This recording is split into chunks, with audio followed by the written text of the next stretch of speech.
Selamat pagi, siang, atau sore untuk bagian Bapak Jensen untuk menonton kapanpun. Hari ini saya ingin membahas tentang inheritance dan polymorph. Sebelum saya memulai untuk masuk ke bahan dasar, saya akan menjelaskan apa itu inheritance dan polymorphnya terlebih dahulu. Inheritance dan polymorph merupakan dua dari tiga OOP atau Object Oriented Programming. Satu lagi adalah encapsulation, tapi tidak akan saya bahas hari ini.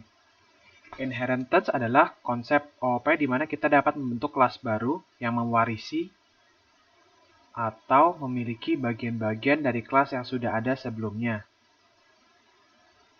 Konsep ini menggunakan sistem hierarki atau bertingkat, seperti sebuah drop-down menu yang ada di kebanyakan website. Di mana semakin spesifik submenunya, semakin spesifik pula kontennya.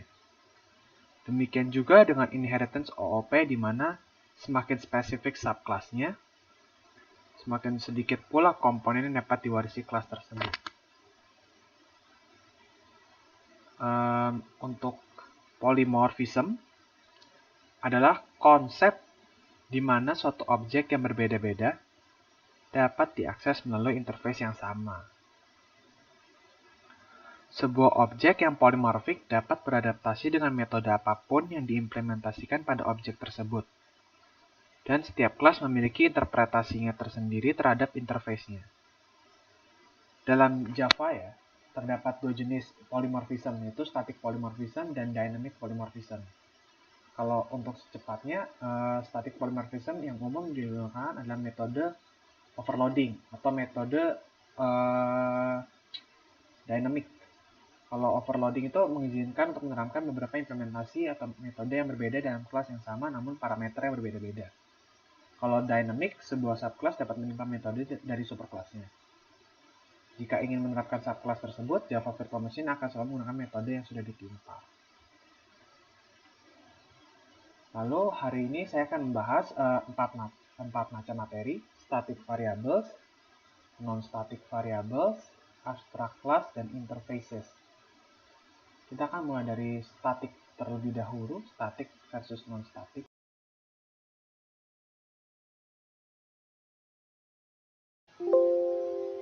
Jadi akan kita mulai dari metode static. Apa sih itu variabel static? Variabel static itu adalah variabel yang di-share oleh semua objek dalam suatu kelas. Jadi semua objek ini akan dibagikan dalam suatu kelas. Dan untuk metodenya, apa sih itu metode static? Adalah metode yang dapat digunakan tanpa harus membuat objek dari kelas. Jadi kita bisa menggunakan metode static ini tanpa adanya objek di dalam kelasnya gitu. Jadi jika Anda menginginkan semua objek dari kelas untuk berbagi data, maka kita harus menggunakan variabel static, juga yang dikenal dengan sebutan variabel kelas. Kenapa sih kita harus memakai variabel static ini? Karena ini menyimpan nilainya di lokasi memori yang umum.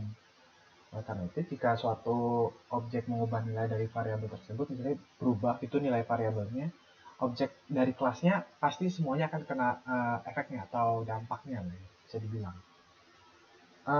Kalau method class, apa sih itu method class? Soalnya Java tuh juga mendukung method static sebagaimana halnya dengan variabel static.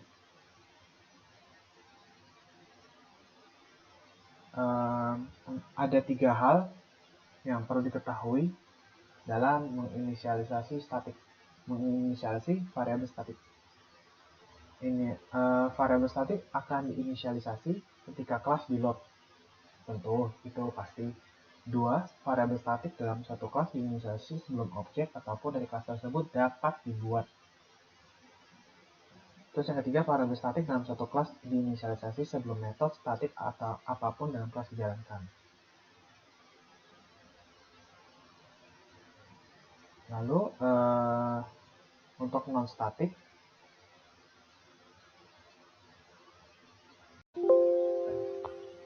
jika untuk yang non-statis, sebenarnya kebalikannya aja sih kalau menurut saya.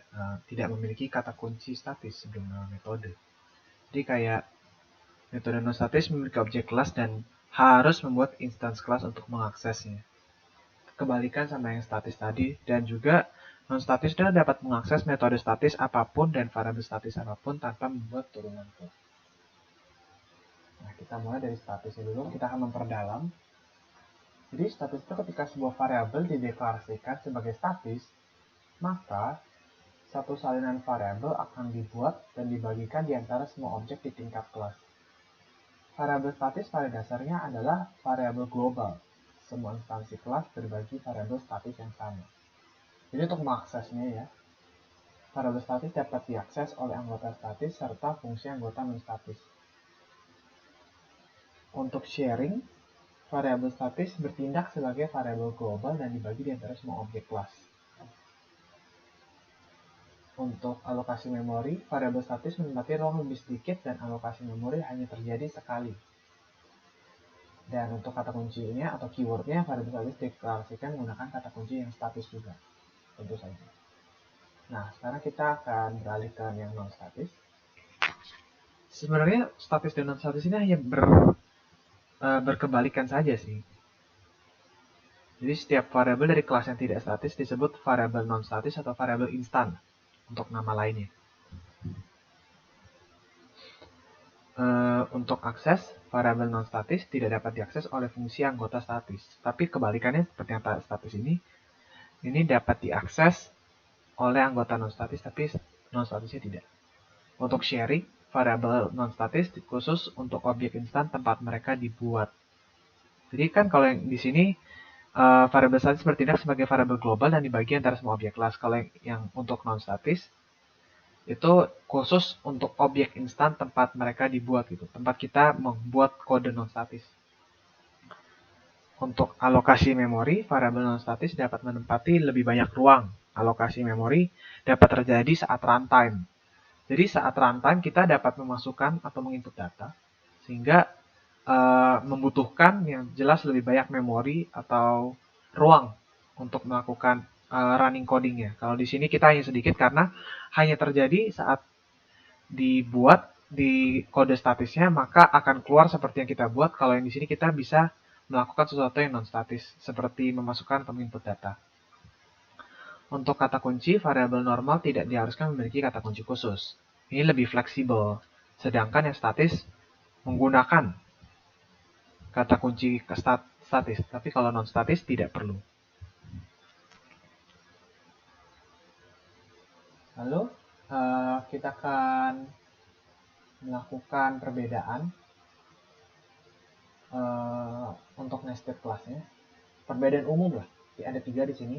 Nested static class tidak membutuhkan referensi dari outer class, tetapi non-static nested class atau inner class membutuhkan referensi dari outer class. Inner class atau non-static nested class dapat mengakses keduanya, seperti yang tadi saya bilang di sini.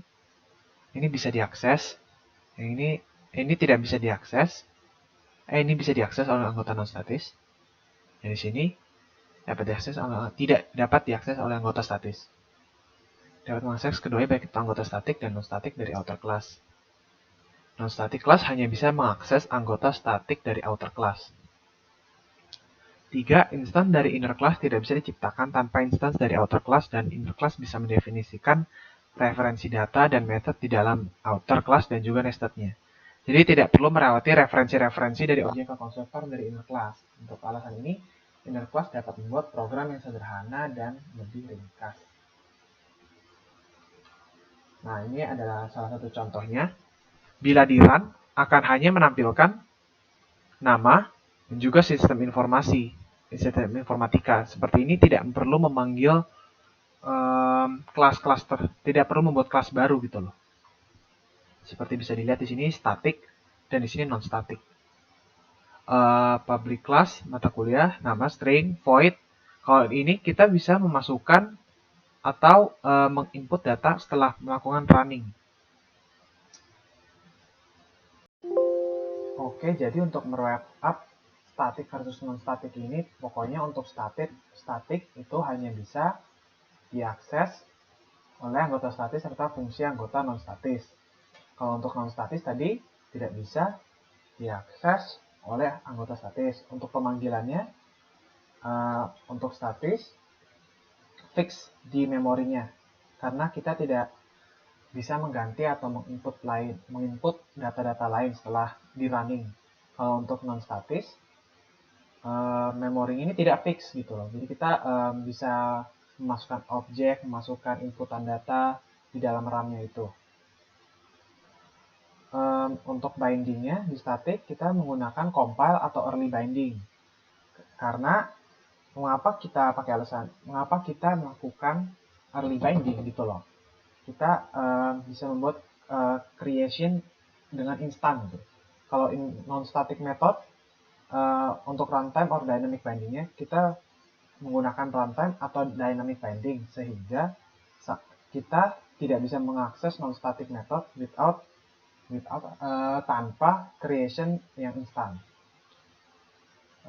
Itu saja untuk static non static. Sekarang kita akan pindah ke abstract. Oke, kita lanjut ke abstract class. Saya mulai dari basicnya dulu ya. Seperti namanya, abstract class tuh kelas-kelas yang memiliki informasi abstrak dan metode-metode dari sekumpulan data. Abstract class tidak bisa diubah dan berlaku juga sebagai kerangka dalam penciptaan subclass-subclassnya.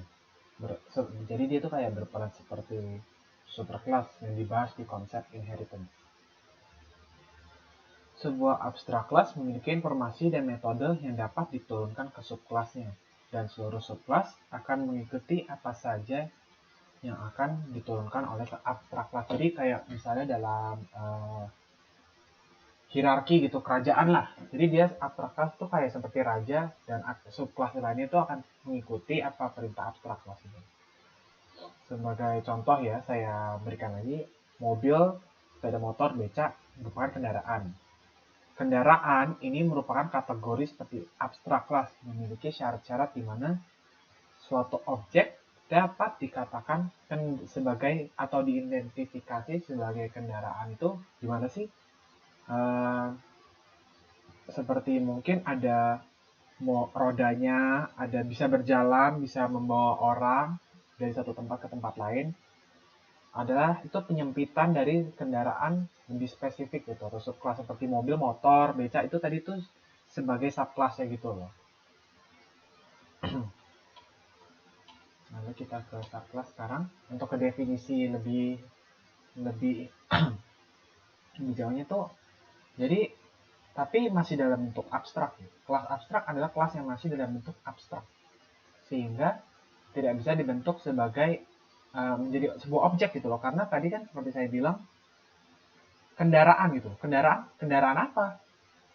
Mobil bukan, becak bukan, cuma kendaraan sebagai kategori doang gitu, masih abstrak. Sebuah kelas agar dapat disebut kelas abstrak setidaknya memiliki satu atau lebih memiliki satu atau lebih metode abstrak. Metode abstrak itu apa sih? Metode yang tidak memiliki implementasi atau tidak ada bentuk konkretnya.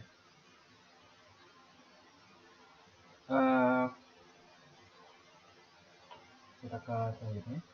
Cara membuat abstrak class. Cara membuat abstrak class menjadi konkret adalah dengan membuat implementasi dari metode-metode yang masih abstrak. Ini bisa kita lakukan dengan pewarisan atau inheritance ya, tadi seperti kita bahas di awal. Kelas abstrak biasanya digunakan sebagai kelas induk dari kelas-kelas yang lain. Kelas anak akan membuat versi konkret dari kelas abstraknya. Terus kenapa sih harus pakai abstrak class gitu dalam metode encodingan Java?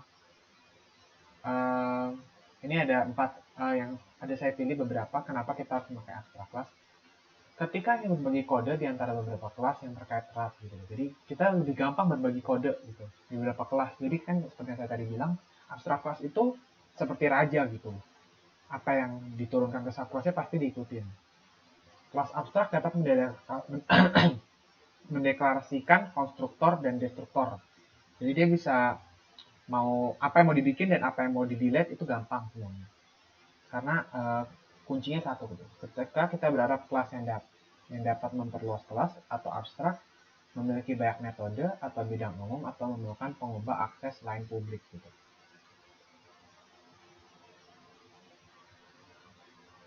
Yang nomor 4, ketika ingin mendeklarasikan bidang non-statis atau non-final, ini memungkinkan untuk menentukan metode yang dapat mengakses dan mengubah status objek tempat mereka berada. Nah, ini sudah masuk ke saya akan membahas lebih jauh soal abstrak class ya. Ada beberapa contoh yang saya ambil di sini. Ini deh, abstrak class, bisa dilihat. Nih, saya akan, agar lebih mudah memahaminya, saya akan membuat dua buah kelas ya. Komponen dan membuat kue. Kelas komponen akan kita ubah menjadi kelas abstrak, dan kelas membuat kue adalah kelas utama yang mempunyai metode main. Nantinya metode-metode pada kelas komponen abstrak akan diturunkan pada kelas membuat kue. Nah, ini bisa dicoba di IntelliJ atau di mana, atau komponen Java lah, atau aplikasi Java apapun. Saya tidak menggunakan IntelliJ karena untuk mengoptimalisasi video ini, karena ada keterbatasan dalam device atau perangkat saya, sehingga nanti kalau di run akan memperburuk kualitas video dan akan melakukan komputer saya akan crash. Jadi intinya metode abstrak itu metode yang tidak tahu mau kita apakan, pokoknya nggak tahu nih mau diapain nih kan, dibuat oleh programmer gitu ya, sebagai acuan atau gambaran aja sebenarnya kalau buat mereka gitu, kayak dibuat untuk apa ya, blueprint kalau dalam bahasa insinyurnya blueprint. Setelah ini kita kan ingin membuat koin, kita extend dan kita masukkan semuanya. Kayak buat kue perlu apa aja sih?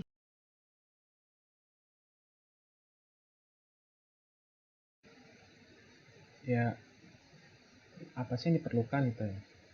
Kita perlu bahan-bahan, perlu peralatan, proses pembuatan gitu, kita juga perlu dimasukkan ke void-nya, stringnya masing-masing.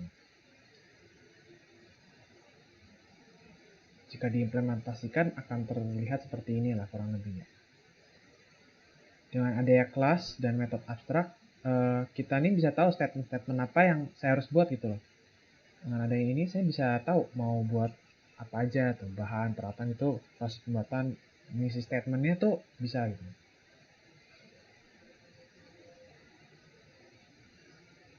Terus ini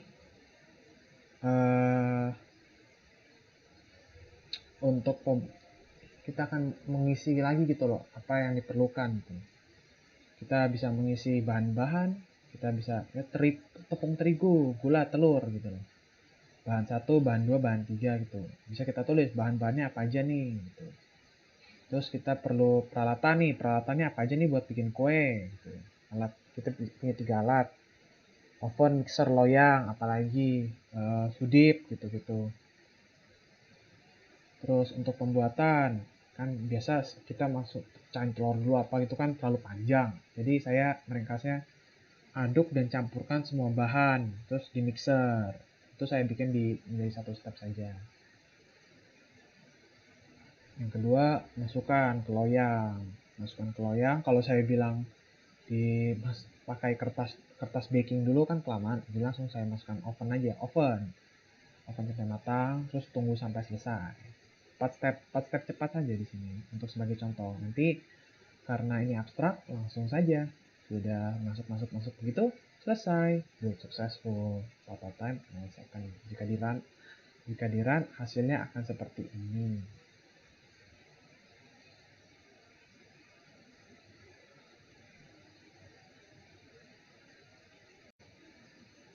Jadi untuk ringkasan abstrak, metode dan abstrak class akan saya bacakan. Jadi abstrak method tuh metode dasar yang harus diimplementasikan ulang di dalam kelas. Saya ulangi lagi, metode dasar yang harus diimplementasikan ulang di dalam kelas. atau child class atau subclass apa saja yang bisa disebut, ditulis tanpa isi dari metodenya, melainkan hanya signaturnya saja. Signatur dari sebuah metode adalah bagian yang terdiri dari nama metode dan parameternya. Oke, itu abstrak method. Untuk abstrak kelasnya sendiri itu di dalam inheritance atau pewarisan kelas, untuk memaksakan implementasi metode yang sama bagi seluruh kelas yang diturunkan dari abstrak kelas. Abstrak kelas digunakan untuk membuat struktur logika penurunan di dalam pemrograman objek. Jadi sekian untuk abstrak kelas. Sekarang kita akan masuk ke interface atau antarmuka. Jadi interface itu memiliki pengertian dan fungsi hampir sama dengan kelas abstrak sih kalau saya bilang. Walaupun fungsinya hampir sama ya. Tapi ada beberapa perbedaan yang perlu diketahui nih. Interface itu adalah blueprint yang dapat digunakan untuk mengimplementasikan kelas. Ya, antarmuka tidak mengandung metode konkret. Interface itu tidak mengandung konkret sama sekali. Metode atau metode yang memiliki kode. Semua metode interface adalah metode abstrak. Dan interface tidak dapat dipakai. Secara umum, interface berfungsi sebagai penghubung antara sesuatu yang abstrak dengan sesuatu yang nyata. Something yang abstrak sama yang real gitu. Sebuah penghubung gitu loh. Terus maka definisi dari interface adalah kelas yang tidak memiliki tubuh pada metode-metodenya. Metode interface tersebut harus diimplementasikan dalam kelas turunannya dan tidak boleh tidak. Jadi harus diturunkan. Di dalam interface, deklarasi variabel memiliki atribut final sehingga bersifat absolut. Kalau saya bilang sih kayak lebih mirip apa ya? Statik. Semacam statik tapi kurang statik aja. Kayak hanya mirip. Tapi untuk di interface ini nggak boleh bersifat statik datanya.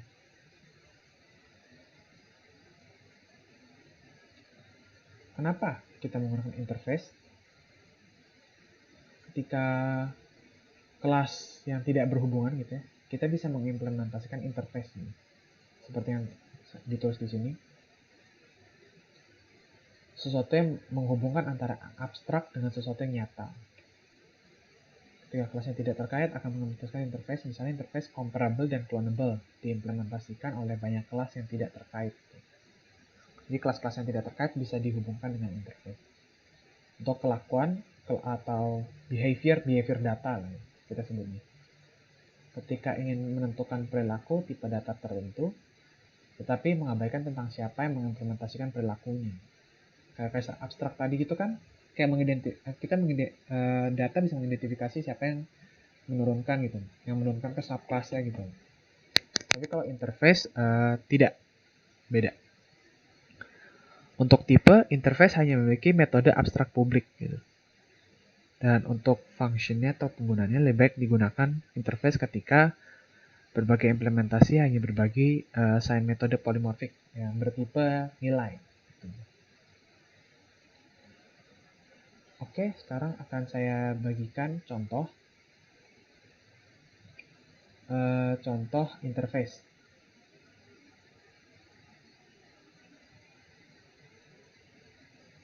Jadi kita tuh pengen mengubah komponen Java menjadi interface gitu.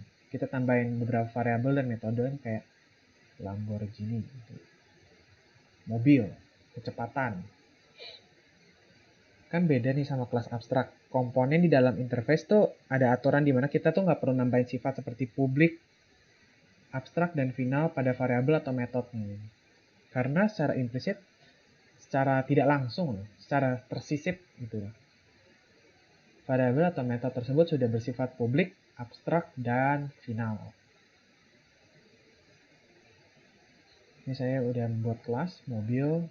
Kita tuh perlu mengimplementasikan kelas komponen dengan menggunakan keyword implements. Implements. Ini saya udah taruh ya, Lamborghini, mobil gitu kan. Kita bisa melakukan apa saja gitu loh. Bisa ditambahin gitu loh. Mobil ada apa aja sih? Desain, mesin gitu ya untuk add of right-nya. Terus kita tambahin nih di sini nih, kecepatan mobilnya berapa? Kecepatan. Terus punya model gitu, untuk public void-nya. Terus nanti jika ini sudah ditulis di Java manapun, di aplikasi manapun, kalau di run seperti ini. Jika terlalu kecil akan saya besarkan.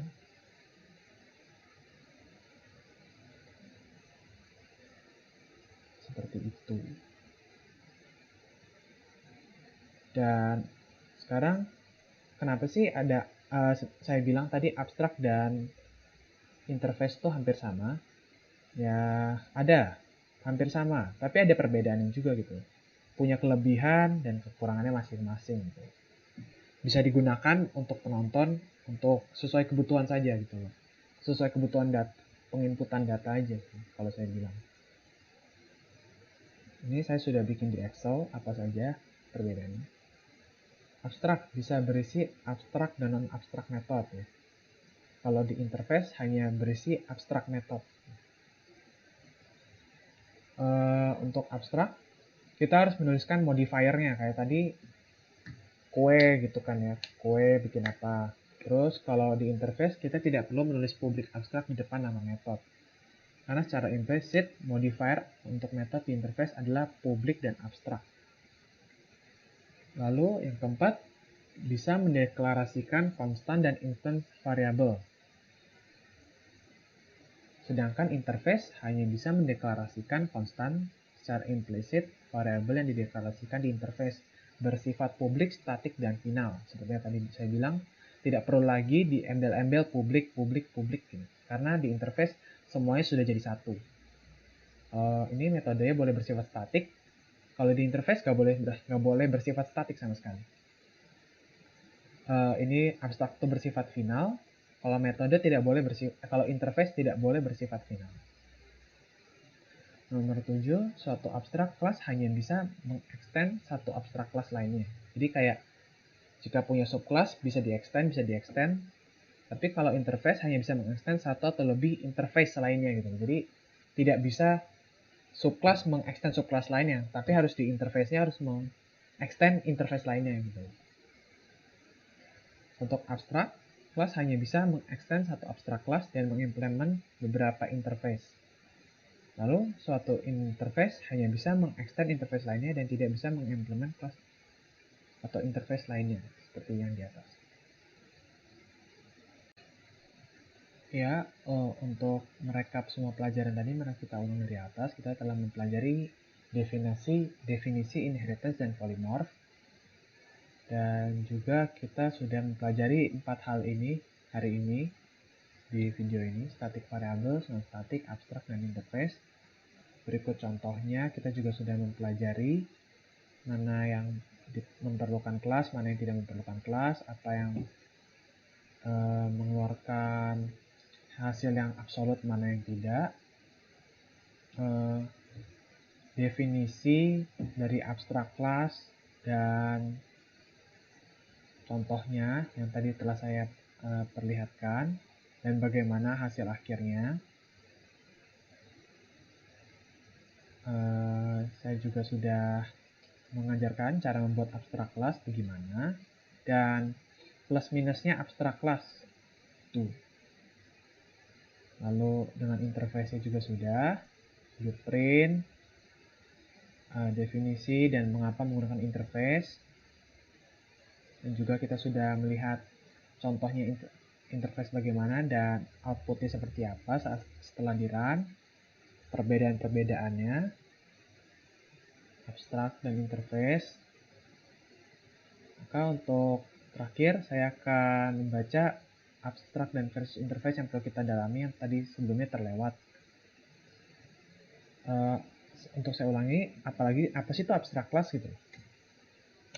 Kelas yang berbentuk abstrak. Sudah. Simple, mudah, cepat, singkat, padat, dan jelas.